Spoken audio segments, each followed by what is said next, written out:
अब मुदस्सिर बात यह है कि सारे भाम हो गए ख़त्म, खदशात हो गए हैं दूर। हम कहते थे कोई जमात नज़र नहीं आ रही, कैंपेन नज़र नहीं आ रही, गहमा गहमी नज़र नहीं आ रही, तो कल बम पटाखों से जो इलेक्शन कैंपेन है ना उसका आगाज़ हो गया है। और अब इलेक्शन होंगे और ज़रूर होंगे, क्योंकि हम ये भी देख रहे हैं कि इलेक्शन कमीशन जो है ना उसने भी मुलतवी करने से साफ इनकार कर दिया जी कि नहीं, तो बिल्कुल ये होना भी यही चाहिए था, जो एक आइन का तकाजा है, सुप्रीम कोर्ट के अहकामात हैं, इलेक्शन की तैयारी है, इलेक्शन कमीशन अपने बैलेट पेपर छाप रहा है, धड़ाधड़ इंतखाबी निशानात की अलॉटमेंट हो रही है। और ऐसे ऐसे इंतखाबी निशान जो हम मुझे याद आ रहा है कि 2002 और 2004 के जो बल्दियाती इंतखाबात थे, जब एक यूनियन काउंसिल में 25-25, 30-30 लोग खड़े थे, उस वक्त इस तरह के इंतखाबी निशानात आ रहे थे, बिल्कुल, और अब वो आ रहे हैं। तो आज सूरत हाल ये है कि जितनी भी तैयारी हो रही है इलेक्शन के हवाले से, ये और इलेक्शन के अखराजात और इलेक्शन की जो कैंपेन है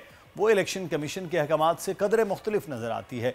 अच्छा मुदस्सिर, ये सारी सूरत हाल है और हम देख रहे हैं कि एक जमात जिससे इंतखाबी निशान अभी हाल ही में लिया गया है, उनका कुछ समझ नहीं आ रही कि वो क्या आज़ाद है, इससे भी ज़्यादातर उम्मीदवार लड़ेंगे। अगर आज़ाद लड़ेंगे तो फिर किस तरह वो जगह जगह जाके बताएंगे कि भाई हम आज़ाद है। उनके देखें, डोर टू डोर जाना इतना आसान नहीं होता, हल्के काफ़ी बड़े बड़े होते हैं। नहीं, जो मैं आपको बताऊं, जब कौमी असम्बली या सूबाई असम्बली का होता है तो वहाँ लोग डोर टू डोर भी जा रहे होते हैं, जो नीचे उनके पैरेलल होते हैं। नहीं, जब इतना अरसा की भाम रहा है, 26, 20, 25 दिन रह गए, कैसे डोर टू डोर जाएंगे? बिल्कुल। और अब एक और चीज़ जो है वो ये है कि एक रुख ये है कि उनसे बल्ले का निशान ले लिया गया, दूसरी जानिब अब उन लोगों को मुख्तलिफ निशानात जो अलॉट हो रहे हैं। अब पहले तो दिन बड़ा मज़ा का खेज़ ये मामला रहा, लेकिन उसके बाद अब वो ऐसे इंतखाबी निशान है वो 2 दिन में लोगों को याद हो रहे हैं अपने अपने हलकों में, जिसके जहाँ पर जो हल्के में इंतखाबी निशान है। बहरहाल ये एक अमल है जो इलेक्शन कमीशन का है। लेकिन दूसरी जानिब सेनेट में जो करारदाद आ रही हैं बैक टू बैक इलेक्शन मुलतवी करवाने के हवाले से, ये बड़ी अजीब है। इस पर अच्छी बात जो है वो पाकिस्तान की बड़ी सियासी जमातों का रद्द अमल है, चाहे वो पाकिस्तान मुस्लिम नून है, पाकिस्तान पीपल्स पार्टी है, पाकिस्तान तहरीक इंसाफ है, वो ये चाह रहे हैं कि इलेक्शन हों।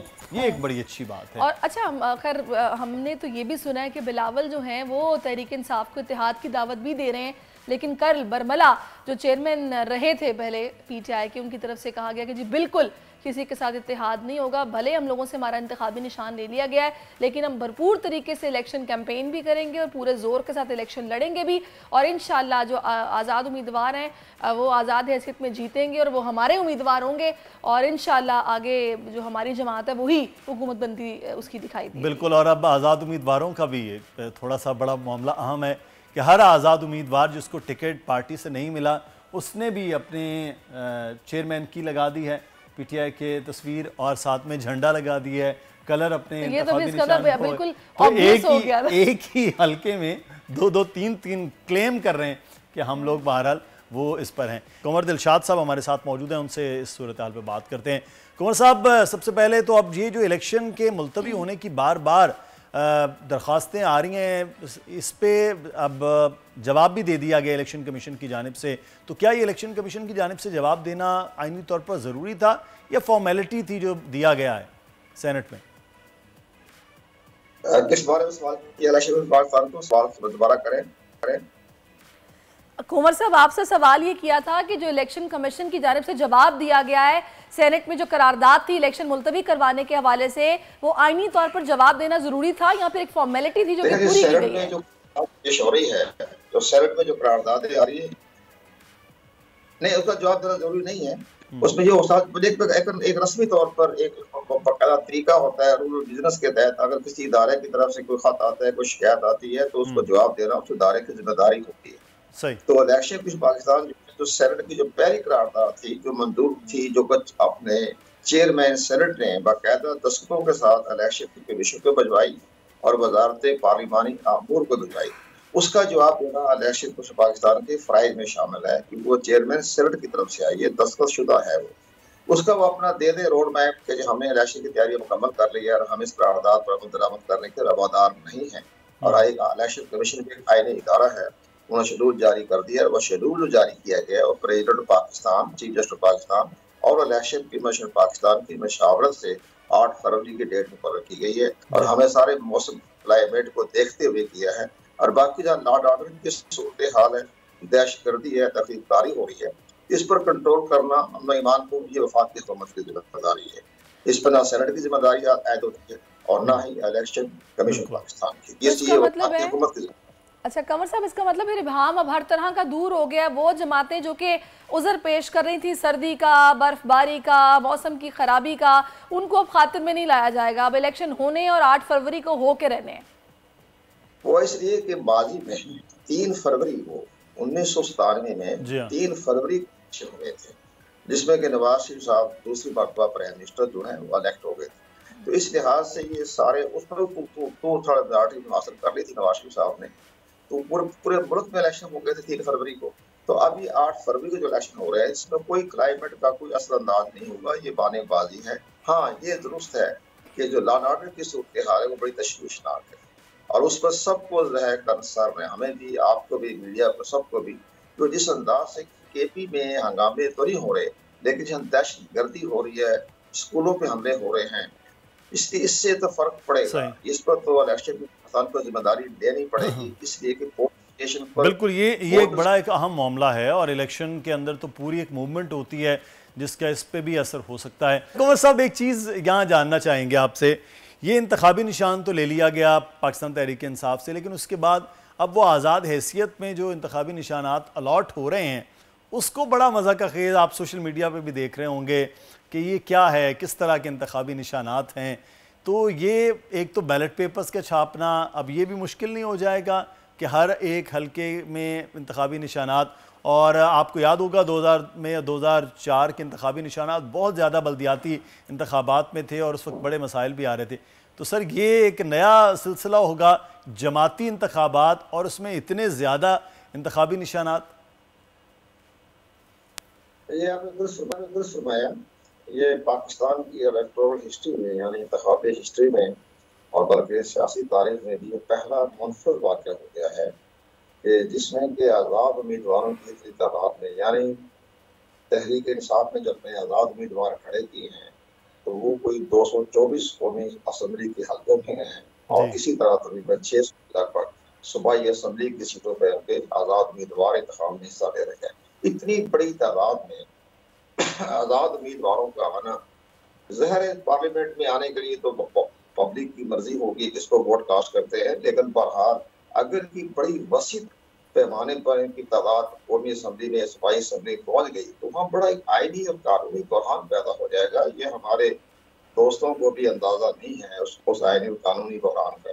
तो अब वो ये है कि जब वो इतनी तादाद में वहाँ बैठे होंगे असम्बलियों में, सूबाई असम्बली और कौमी असम्बली में, तो एक बहुत बड़ा मजबूत ग्रुप की शक्ल में बैठेंगे, जिसकी बना पे जो आइंदा हुकूमतें आने वाली हैं या आइंदा सियासी जमातें जो पार्लियामेंट में आ रही सियासी जमातें कौमी असम्बली में, सूबाई असम्बली में, उनमें इतनी ज्यादा मेजॉरिटी नहीं होगी। वो भी कोलिशन गवर्नमेंट बनाएंगे, वो इतने भी कोलिशन गवर्नमेंट बनेगी। जो कोलिशन गवर्नमेंट बनते हैं फिर इस पूरे रास्ते में रुकावट पैदा हो जाएगी आज़ाद उम्मीदवार। तो आज़ाद उम्मीदवार जो है उनके रास्ते में रुकावट डालेंगे। हुकूमत साजी में आपका बोल्टी भी जो कि इंटरनेशनल लेवल पर देखा जाता है, इस लिहाज से हम ये कह रहे हैं कि जो हुकूमत साजी में बहुत दिक्कत पेश आएगी। अच्छा, उनको अंदाजा ही नहीं, ये जो जलसे जुलूस में ज्यादा कामयाबी नहीं हो रही, बस लोग आ रहे हैं जा रहे, उसमें जलसे जुलूस भी कामयाबी इसलिए नहीं होती कि लोग घरों में टीवी में देख लेते हैं, तमाम उनका लाइव प्रोग्राम देखा जाता है, तो लोग वहाँ सर्दी में जाना जलसे में नहीं जाते, उनका पैगाम जो है आप जैसे मीडिया से पहुंच जाता है। लेकिन अंदर जो पहुंचेंगे ये तो हमें अंदाजा ही नहीं लोगों को कि जब वो हुकूमत साजी में बहुत दिक्कत पेश आएगी। तो मैं हमारा तस्वीर ये है, अगर हुकूमत साजी में लीडर ऑफ द हाउस का तकर्रुर ना हो सका तो बहुत बड़ा एक आईनी बहरान पैदा हो जाएगा। उसके लिए जहर आज़ाद उम्मीदवार जो है अच्छी खासी तादाद में वहाँ पहुंचेंगे, ठीक है। 250 लेकिन कंवर साहब अभी जो जमात जिससे इंतखाबी निशान लिया गया है वो लोग तो ये कह रहे हैं कि हम इस पोजीशन में आएंगे कि हम आज़ाद हैसियत में भी उम्मीदवार हमारे जीतेंगे तो हम हुकूमत बनाने के अहल हो जाएंगे। ये मुमकिन है अगर नंबर की कैलकुलेशन देखी जाए, नंबर गेम को अगर देखा जाए? पाकिस्तान में हर चीज मुनफरद अंदाज में देखी जा रही है। ये दुनिया का पहला खिता है, यहाँ तजर्बे हो रहे हैं। तो मुमकिन है कि आज़ाद उम्मीदवार अपनी भारी तादाद में कौमी असम्बली में पहुंच जाए और वो अपने हुकूमत साजी के नजदीक आ जाए। तो हुकूमत साजी में तो आ सकता है, आज़ाद ग्रुप की तरफ से लीडर ऑफ द हाउस का तकर्रुर हो सकता है। तो लाजमी तो नहीं है कोई जमाती सतह का ही प्राइम मिनिस्टर हो, आइन में नहीं लिखा हुआ। तो आजाद उम्मीदवार का ग्रुप मजबूत हो जाए, वो 166 या 150। सर ये भी एक बड़ा मुनफरिद मामला होगा अगर सहरिश इस तरह से हो जाता है कि आज़ाद उम्मीदवार इतनी बड़ी तादाद हो और बाकी फिर छोटी जमातें उनके साथ मिलकर वो चीज़ें बना जाएं। लेकिन एक ख़दशा और तहफ़्फ़ुज़ात होते हैं कुंवर साहब, वो ये हैं कि जब आज़ाद उम्मीदवार हैं तो वो फिर आइन के पाबंद नहीं है कि वो अपनी जमात को एतमाद का वोट दें या बजटिंग के मामलात के हवाले से जो भी एक तकाज़ा है, तो फिर वो एक मंडी सी लग जाती है और उस मंडी का फ़ायदा फिर सियासी जमातें उठाती हैं। तो इसका भी तो फिर खदशा होगा सर कि जैसे ही इलेक्शन ख़त्म हो और उसके बाद आज़ाद उम्मीदवार उड़ उड़ के मुख्तलिफ सियासी जमातों में जाकर बैठ रहे हों। ये दुरुस्त फरमाया आपने। हमारे यहाँ तो हॉर्स ट्रेडिंग तो तजारत है ना, इसमें तो हमें किसी पर एतमाद तो नहीं है। वो अपना खर्चा पूरा करने के लिए जो उसने खर्च किया है तो वो सारा उनके मफादात होते हैं, कारोबारी मफादात होते हैं। आपने दुरुस्त फरमाया, तो वो कहीं भी वोट दे सकते हैं, उसमें कोई जमाती पाबंदी नहीं होती। बहुत बड़ी अच्छी बात आपने कही है।